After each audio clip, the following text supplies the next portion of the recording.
Now, moving on, I would very much like to invite the next session, Leaders in this Leaders Summit, is an interview exploring connectivity as the backbone for recovery in tourism. It has been mentioned in several of our sessions, indeed, that connectivity is critical. So I would like to invite Bulut Bagci. You previously saw him, there he is. You previously saw him on stage. He is the president of the World Tourism Forum Institute. And he will be joined for this very important interview by Henrik Hololei. He's the Director General of the European Commission's Department for Mobility and Transport. So a warm welcome to you both. Thank you.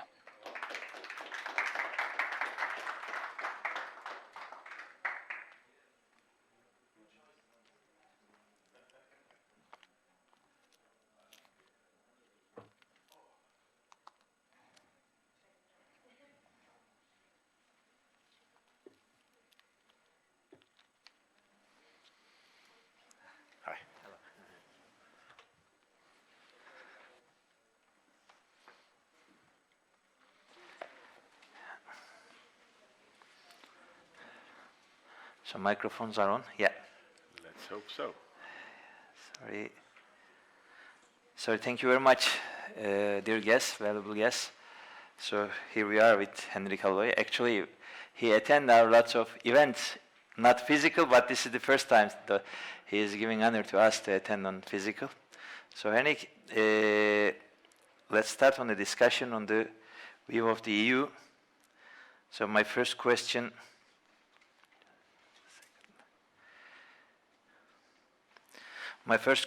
comes, how do you see the role of the transportation in the tourism industry? Well, first of all, Bulut, thank you very much for having me here, and I really feel very privileged to be part of the forum today. And as you rightly said, I have also had the pleasure of interacting with you in the past, but it has been virtual, so I'm very pleased that this time we can also see each other face to face. And of course, the sector has gone through incredible crisis over the last 2 years. I think it's important to put it into perspective as well. I mean, it's not the first crisis, it's not the last crisis. The previous crisis before the COVID crisis was obviously the financial crisis, the financial crisis, which then spilled over to the economic crisis. But there was a very big difference, and the big difference, of course, was that at that time it was the whole economy which was affected. Some a little bit less, some a little bit more, but very few sectors were left outside. This time, the crisis has been extremely different. And this time, the drop in the economic activity has been the result of a huge drop in a few sectors. And transport, mobility, tourism, hospitality, were those sectors which have been very heavily impacted, while you have half or more of the sectors which are doing better than ever before. And I think that this is also very important to put things into perspective and to understand how essential it is today to support the recovery of those sectors which have also suffered most. And these sectors did not suffer because there was something structurally wrong with these sectors. These sectors suffered because there were decisions made by the governments in order to preserve the public health. I mean, only future will tell the adequacy of all these decisions. I think many would feel that some of them perhaps might have been a step too far. But nevertheless, this is the reality we are in. For the European Union, in that context, obviously the recovery of these sectors is essential. I mean, tourism plays a very important role in our societies. It is a very important generator of economic activity and also contributor to the GDP. And from that perspective, for us, seeing these sectors coming back again is crucial. And when we look at it, of course, one of the key elements is to see how aviation is able to restore the position that it had before the pandemic. Now, why? Because, of course, most of the tourists are coming also via the air. And what we saw during the pandemic was a significant drop of the flights and, of course, of the tourists, of the passengers. And I'm happy that now things are looking somewhat better. And I think one of the key elements in order to achieve it in Europe has been the successful launch and implementation of the digital COVID certificate. This really opened up. For example, when we talk about aviation, before the digital COVID certificate became a tool that must be used in Europe for travel, we went up 2 times compared to the week before in terms of the flights, in terms of the people flying. And that showed 2 things. It showed also that when you are getting rid of the myriad of different restrictions, rules, which actually were hindering people to move around, then people hop on a plane or take another means of transport. And it also showed that the demand is still there. And clearly, during the COVID, people have generated more disposable income, and all the forecasts also show that they are quite happy to spend that on traveling, and that is also giving us hope that tourism will recover. But for all that, connectivity is a key. It's also key that we would not anymore put up any kind of artificial barriers. I think we have got the tools in Europe, like the digital COVID certificate, and let's hope that this is also something which would help us to restore the tourism on a global scale, because of course when we also look at what is the situation in Europe, we actually observe one thing, which is that the domestic flights, for example, have recovered quite well. Yeah. But what we are missing entirely are intercontinental and long-haul flights, and this is the missing part, and this is not going to change as long as there is going to be a wide application of the digital COVID certificate type of tools. As today we started 27 member states, we have already 43 globally, and more countries want to join. So I think this is a good tool also to help to open up and to make sure that the connectivity remains the backbone of not only our people, but also our societies more generally. Okay, thank you very much. Yeah, you mentioned very well. Actually, when this COVID started first, all the doors are closed, all the borders are closed. So it was unfortunate because when this started, I was in Africa. So it was a headache to back to my country back. But the thing is, what we see right now, as you mentioned, the Europe, because what the Europe is doing, the rest is following them. So it's very important. So the second question, how the EU recognize milestones in the development of the transportation, and explain how it measures this sector. So what is your opinion on that? I mean, so as you said, the transportation sector will be revolve in the progress. So what is your future forecast on that?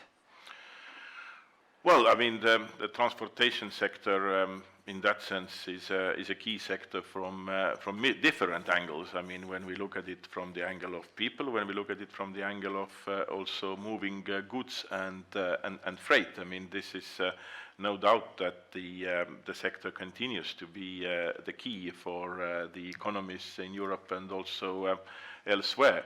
Now, what we also know is that we are in the middle of a transition. And a transition which does have a global scale, and transition towards more sustainable societies. In Europe, we have established the goal of being 2050 the carbon neutral continent, and the transport sector needs to reduce its emissions by 90% from what it is today, which is a huge challenge, especially in a sector where you have many, where you don't have one single tool to achieve it, but rather a combination of different tools, the kind of basket of measures. And this sustainable transport is also something which I think is going to be very much observed in Europe. We are also talking a lot about sustainable tourism, and it's clear that without turning more into sustainability, it is very hard to see transportation to grow. The license to grow for the transport sector is the sustainability, and that includes all the sectors in terms of, all the different modes in terms of transport, be it maritime, be it aviation, be it road, and so on. And of course, I think these are also the key elements to measure the success, so to measure the transition, because the societal demand in Europe is very high when it comes to the climate change, and when it comes to fighting the climate change, when it comes to finding more sustainable solutions. And I think this is something also that the transport sector has to take extremely seriously. And of course, I can see that already happening because all the different transport modes are also looking at how to further advance the sustainability and how to mainstream it in their operations. The other aspects which we also see is surely the use of digital and smart solutions. Transport sector can increase its efficiencies by also becoming more smarter, and it's also very much in the interest of the sector itself. The smart solutions and combining different transport modes together will promote the multimodal solutions, and it is clear that the better interaction of different transport modes is something which is going to define also the success of the future transport and mobility system on a national, regional, or also global level. I believe that the different transport modes need to interact more, and through that also achieve increased efficiencies. I think it's both in terms of passenger and in terms of freight. So these are the trends, these are the way how we would also measure the success. We have also laid down a strategy for the sustainable and smart mobility, and that is exactly focusing on these trends, as well as, of course, the new element, which is the resilience. I think this crisis has shown that we need to be far more resilient, and we need to be better prepared to deal with the crisis. We also need to understand that there are no single solutions. There is a multiplied solutions that need to be bind together, and also something where we should see that there are no national solutions, but international solutions in cases there are crises which of course affect everyone, and nobody can deal with it alone, and the only way to do it is together. So sustainability, smart solutions, and also becoming more resilient are definitely the trends that we can see in the European mobility and the transport scene, and also how we will achieve these goals will be the measurement of the success. Okay, thank you very much. You mentioned about the trends. So it's another key and pillar for the transportation. So on this perspective, because the infrastructure is the other perspective. So what is your idea? What is the EU perception on the tourism destinations infrastructure, and what is the forecast? I mean, what you are planning to the terrain, or you are going to again to support the aviation business or the ferry? So what's your idea on that? I think that first and foremost it's the market who is setting the scene, and also choosing the best possible options.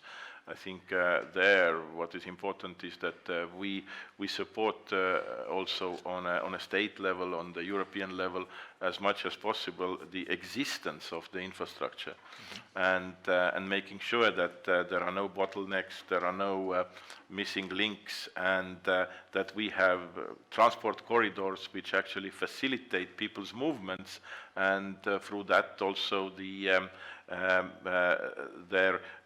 choices to go for different destinations. And it's clear that for the moment in Europe we talk a lot about the renaissance of rail transport. And more and more solutions are being suggested that include in particular the rail options. We are promoting also the use of rail by young people. Next year will be in Europe the European Year of Youth. By the way, this year is the European Year of Rail, and we are also talking how to bring those two things together, you know, giving young people some free tickets or cheap tickets so that they can, on one hand, also explore Europe, on the other hand, of course, use the rail, and on the third hand, to travel around and to come to different destinations. But to me, it is clear that we need all the transport modes, and there is no question that one can replace the other, one can complement the other. What I said earlier, also better cooperation between the different modes, that is something that we want to achieve, but not on the expense of any other mode. Aviation will remain extremely important in Europe, there is no doubt. I mean, we saw that now when the recovery started, the intra-European air travel has taken off quite well. The low-cost segment in particular, intra-European low-cost segment, has been very successful. They have brought out a lot of capacity in the market. Ryanair is running today 87% of what it did 2019. Wizz Air is also running very high compared to 19, while some of the traditional carriers, network carriers, of course, suffering from the non-existence of the intercontinental travel, but also intra-European travel, they haven't been able to pick up in the same way. But at the same time, it's clear that a lot of the low-cost carriers have taken people to the destinations which were not otherwise available, and they will continue to do so. And it is clear that this is something where they will remain as a very strong connectors. Yeah. So air travel will be and continues to be integral part. It just needs to be more sustainable, and it also clearly needs to take a very serious approach towards the climate change.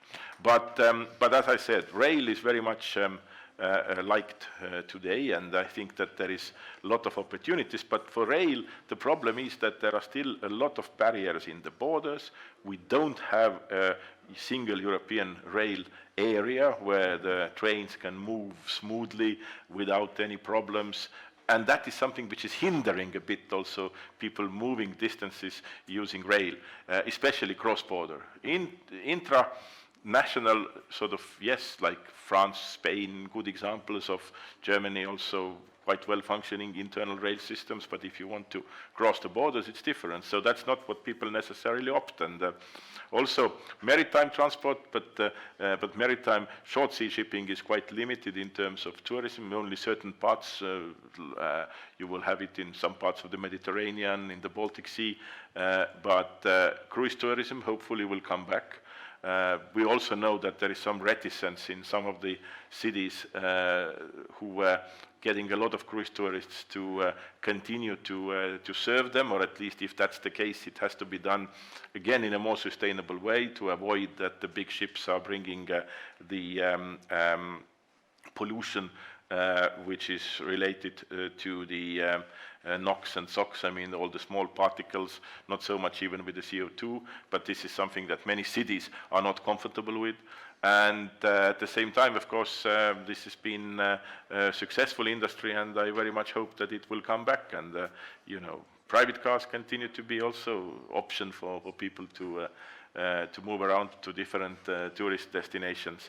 But all in all, I think after the COVID, people are tired. People really want to go out. People want to see different places, or at least the places they used to visit in the past. And for that, I do believe that whatever transport mode they take, they will be happy if they will be able to take a trip.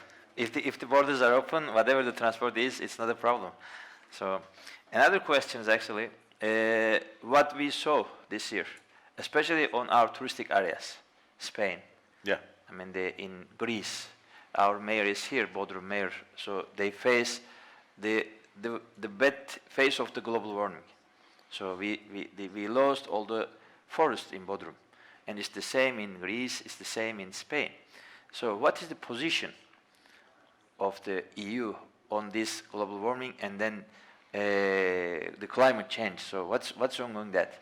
I think that I already in my previous comments have made it very clear that the sustainability and the fight against climate change remains very much at the heart for the European Union and for its member states. And the Green Deal is precisely about that.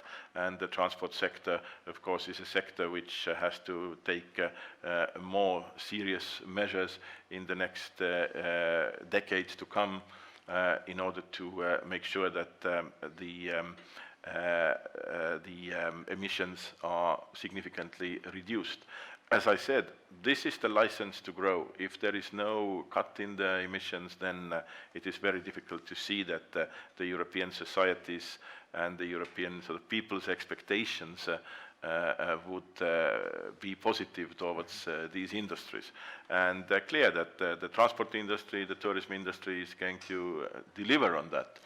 And Europe has been globally the number one voice for mitigating the measures, mitigating the climate change and also to fight against it. Europe has taken this role with pride, and it will always remain more ambitious than other regions in the world. And at the same time, we hope that we would be able to bring others along. And I think we have seen quite a lot of change over the last few years. I mean, people from different parts of the world are taking it very seriously.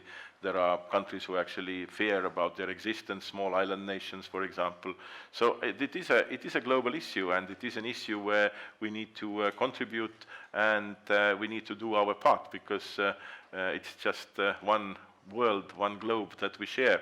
And definitely climate change has demonstrated in the last years also vividly that it is real. Yeah. We have seen in Europe this year floods we had never seen before in such an intensity. We have seen quite a significant amount of forest fires, more than before. Very, very unfortunate what happened in Greece, in Turkey, elsewhere. I mean, this has been extremely sad developments. We have also seen unbelievable sunshine and drought in some parts, like in Northern Europe, for example, where I come from. I mean, we had for 2 weeks 35 degrees, which is totally uncharacteristic to the Northern Europe. And of course, this all shows that there is something which is changing around us, and we don't want this to be going out of hands. And that's why it's important that we stick to the global goals. We have soon the COP26 in Glasgow, and I hope that all the global nations are ready to do their part, and Europe will definitely be in the front line for this. Okay. Thank you very much, Henrik. So maybe we can receive one question. After then, we can finish the session.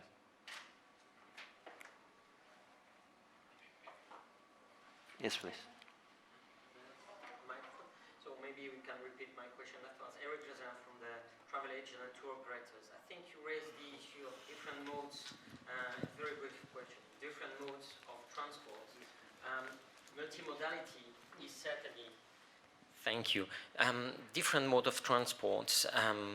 It's, of course, we can't compete between each other, but I think cooperating is the key. What is the position of the Commission on multimodality? How can you enhance consumers to go in a plane, into a train, when they want to reach their destination? Thank you.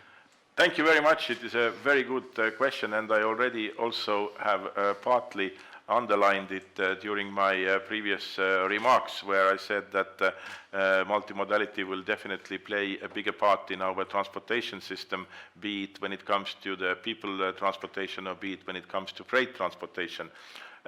And cooperation is the key, and also historically we know that the different transport modes have not always been that keen to cooperate rather than to see a competition, which is also a good thing, but I think that competition and cooperation can also take place at the same time. How to make that more happen? I think one of the key elements is the ticketing, is the through ticketing, so to say. And when we also move from a concept of, let's say, a trip to a journey, because the journey starts from home and ends in the destination where you go, and it can actually contain many different transport modes. It can be a taxi, it can be a publicly hired vehicle, it can be a private car, it can be a scooter, it can be a bike, whatever. It can be an airplane, it can include an airplane, it can include a train, it can include a light rail, whatever. But the point is that you want to have a ticket which goes from home to your destination and covering all the different modes that you need to take. Today it's not possible. We have also many transport modes where the available information concerning the reservations and tickets is very limited. Rail is a good example. It is changing, but the change has been slow. On our side, we also try to see what needs to be done on the regulatory side in order to make the information available. For example, the estimated time of arrival and so on. Also, all the sort of, like you today, you want to buy a plane ticket, you go to the net, and it is not very difficult to have a ticket which contains many legs, but try to do that with rail. Try to have a rail ticket which goes through different countries. You have to book, I don't know, 3-4 times using different engines and so on. So this is not normal. This is not also facilitating the multimodality to become more of a norm. And I think there is a big, let's say, possibility to change that. And really, what will make it possible? It is the digitalization. It is using more digital solutions, making sure that everything, all this data is available and not being sort of hidden somewhere. With that, you also make people to better use all the available modes and get them comfortably from one place to the other. Thank you very much, Henrik. So, thank you. Another question? Yes, please. Excellency. Thank you very much. As Henrik was mentioning about different modes of travel. In my airline, we already looked at this many years ago, and we have a code share with SNCF, where you can buy a ticket on SNCF and then end it on Qatar Airways and vice versa. And also we have an agreement with Deutsche Bahn doing the same thing. So this is a concept that already at my airline we thought many years ago. And I think more and more airlines should start doing this, especially when Europe is moving into restricting or discouraging airlines doing 1 to 2 hour flights. This will be the best way in order for them to still achieve what they want to do, but drastically cutting the carbon footprint. I cannot but agree. I cannot agree more with you, because this is exactly the kind of, let's say, new business models that we also encourage. And I remember last year also in one of the events where I was asked now, what do you see is also coming out from the COVID? And one of the things I said that because of the need for more sustainability and also for the reasons that you described, the cooperation between air and rail needs to intensify. We don't have that much in Europe. I think it is quite good to see that you have a non-European carrier who is also at the same time strongly present in Europe, who has already opted for this kind of cooperation and these kind of solutions. And I think that this is exactly a perfect example what we would also like the the resident European airlines to do and to team up much more with the rail companies, which would allow to combine those two. And you already also mentioned the fact that there is also a pressure that the shorter flights should perhaps be reconsidered. I personally do believe that it is for the market to decide, but clearly we see that when there is a well-functioning rail connection, then it actually not only competes, but it overperforms also short-haul air traffic. I mean, no person in Brussels will take a plane to Paris. It's the train which is providing perfect comfort. The same goes, you know, we saw this drastic drop in air travel, for example, when the alternative competitor opened Rome and Milano and Torino rail line and so on. Madrid, Barcelona, also a good rail connection and a good cooperation between the other transport modes is exactly what is helping us to shape a bit the way how we travel, but also help us to achieve more when it comes to the sustainability. So yes, I believe these kind of new thinking, new business models are very much welcome in the future transportation system, and it's good to see that you are already a front runner here. Thank you very much. Yeah, one more question. Yeah, Claudia. Hello, nice to meet you again, Mr. Hololei. You know that in the last mandate, but I think that it's also continued right now, the discussion about the integrated ticketing it's very much connected with what you presented before. So do you think that it's important from the part of the European Commission to come with this initiative? Yes. Because we are speaking about sustainability, about using different modes of transport. We are speaking about the digitalization. These are the main objectives that the European Union has at this moment. So I think it should be also, from the part of the private sector, a good initiative to start these new business models, but in the same time, it should be also a huge support from the European Commission to start this model of integrated ticketing to use planes, airway, but also public transport or other ways of transport to have a seamless travel in Europe and all over the world. And if we want to be the number one in Europe in transportation and in sustainability, maybe we should start to push for this and to make like a model for the entire world. What do you say about this? Well, I think that, thank you very much first, and I think that you already, in your question or in your comment, you already actually said everything. For me, there is not much more to say. That the answer is yes, and I entirely agree with you. And also, yes, we will come out with some framework. Actually, it is more or less there. I mean, it's my colleagues. We are talking about that, and I'm sure that we will soon be able also to put it on the table as a proposal. What we need to make sure is that there is the availability of information, and also whatever needs to be done on the regulatory side. We are not there to create the tickets. This is for the private sector to do, but we need to make sure that we have the framework which allows the private sector to come out with these solutions, and we have this information available that today is not available, that is also limiting the possibility to come up with these kind of through ticketing, integrated ticketing kind of systems. And yes, I do agree with you as well. It will be great if Europe will be also showing the way to the rest of the world as it does when it comes to the fight against climate change. Yeah, thank you very much. Thank you very much for the session. So now, Thank you. Thank you for having me. Thank you. Thank you.